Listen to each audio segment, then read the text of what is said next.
Assalamualaikum warahmatullahi wabarakatuh. Hello everyone and welcome to podcast ASN Malabi 383.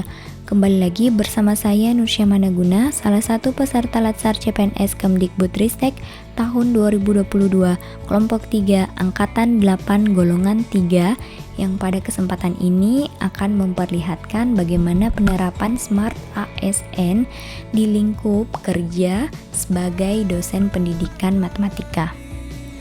Yang pertama adalah sebagai dosen kita sebaiknya melaksanakan kegiatan Tridharma, yaitu pengabdian kepada masyarakat. Nah, kegiatan ini merupakan salah satu Tridharma perguruan tinggi. Kegiatan pengabdian yang pernah saya lakukan diantaranya adalah pelatihan pembuatan media pembelajaran interaktif berbasis augmented reality di lembaga dan pelatihan kursus Akila Tekno Edukasi Sopeng. Yang kedua adalah kegiatan pengabdian pelatihan penulisan artikel ilmiah untuk publikasi internasional. Nah, jadi kegiatan pengabdian ini merupakan kegiatan yang diharapkan dapat bermanfaat bagi masyarakat penerima layanan. Jadi, kegiatan ini sebaiknya dilakukan berkesinambungan setiap semesternya. Kemudian kegiatan yang kedua, saya pernah melakukan kegiatan sosialisasi terkait perkembangan kebijakan Kampus Merdeka. Jadi kebijakan ini merupakan kebijakan baru yang diluncurkan oleh Menteri Pendidikan dan Kebudayaan Nadiem Makarim, di mana kebijakan ini terkait dengan Kampus Merdeka atau MBKM yang meliputi pembukaan program studi baru, sistem akreditasi perguruan tinggi negeri badan hukum, dan hak belajar 3 semester di luar program studi. Jadi, sosialisasi ini sangat penting ditujukan bagi masyarakat, dosen, maupun mahasiswa agar mereka dapat ikut terlibat dalam kegiatan-kegiatan yang berkaitan dengan Kampus Merdeka, misalnya asistensi mengajar, kegiatan magang, pengabdian di desa, dan sebagainya.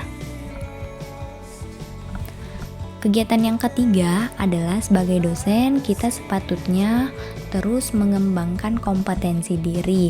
Salah satunya dengan cara mengikuti kegiatan pelatihan.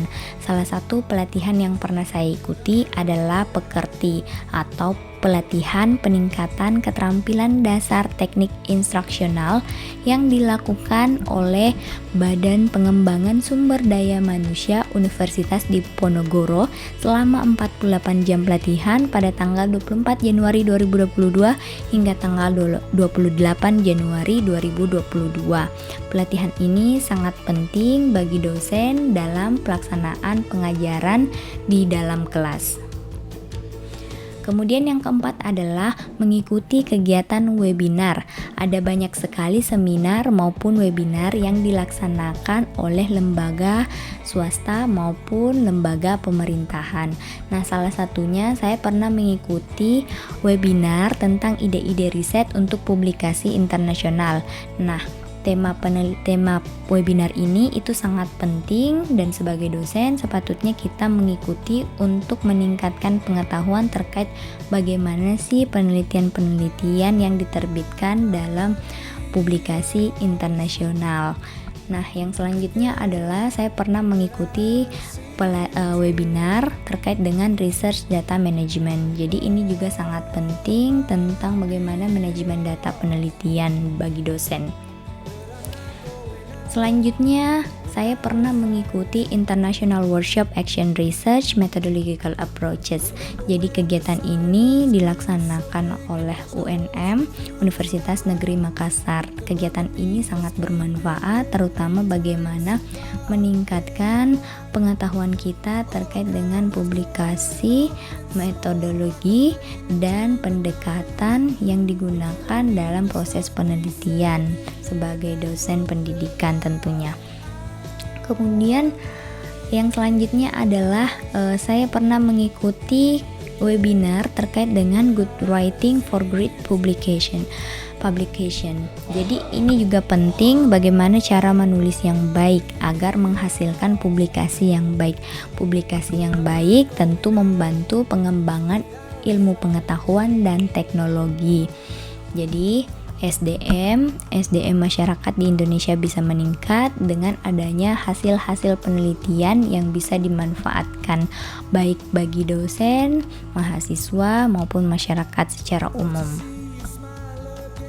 Nah, selanjutnya kita juga terus meningkatkan pengetahuan terkait bagaimana sih pengembangan mutu kampus dan prodi untuk meraih akreditasi unggul, salah satunya dengan mengikuti kegiatan webinar yang diselenggarakan oleh Sevima.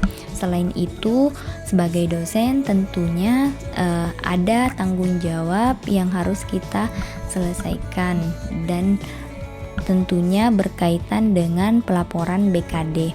Nah, pelaporan BKD dosen ini sangat penting dalam rangka melihat sejauh mana perkembangan atau bagaimana pengabdian dosen terhadap lingkungannya.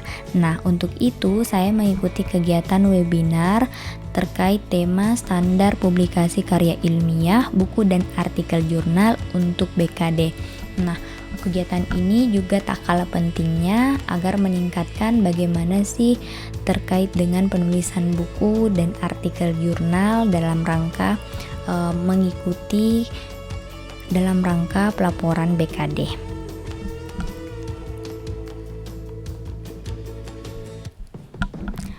Demikian podcast tentang